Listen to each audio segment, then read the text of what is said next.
Ça, je peux pas rentrer dans les détails du dossier, ce qu'on a posé. Il y a une chose, la procédure est en cours. Donc, c'est ça que je veux dire par là. Et ce que je veux dire surtout par là, quand je dis qu'on va plus jamais l'accepter, c'est surtout ça, dénoncer le nœud du problème, qui est l'arbitrage africain.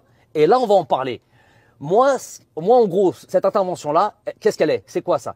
C'est juste la goutte qui a fait déborder le vase. Si vous voulez faire vraiment un vrai travail, et ceux qui veulent vraiment faire un vrai travail, et ceux vraiment qui sont impliqués dans le football africain, qu'est-ce qu'ils font? Ils regardent, et puisque je suis concerné, et puisque c'est de moi dont on parle aujourd'hui et de mon intervention, qu'est-ce qu'on fait? On regarde sur les 3-4 dernières années, plus ou moins, toutes mes conférences de presse, que je gagne ou que je perds. Gros souci, très grand problème au niveau de l'arbitrage. Mais très grand problème au niveau de l'arbitrage. Comment problème? Pas un problème juste de compétence. C'est pas ça. Et de toute manière, même s'il y avait un problème de compétence, eh ben, il faut trouver des mesures, eh ben, il faut réformer, eh ben, il faut former tout simplement. Pour améliorer. C'est pas là. Pour s'améliorer. L'objectif, c'est ça.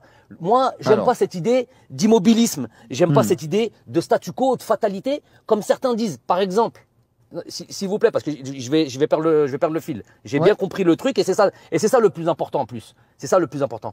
Quand certains disent sur des plateaux, je vais dire clairement qui dit, puisqu'on m'a cité, donc je recite. Donc, quand Patrick Mboma dit, on n'a pas nécessairement les meilleurs joueurs du monde à part 2-3, on n'a pas les meilleurs entraîneurs du monde à part truc, on n'est pas obligé d'avoir nécessairement le truc. Je peux pas être d'accord avec ça. Bon, déjà, faut être objectif parce que notre ami Patrick Mboma, avec qui on a été au centre de formation du PSG,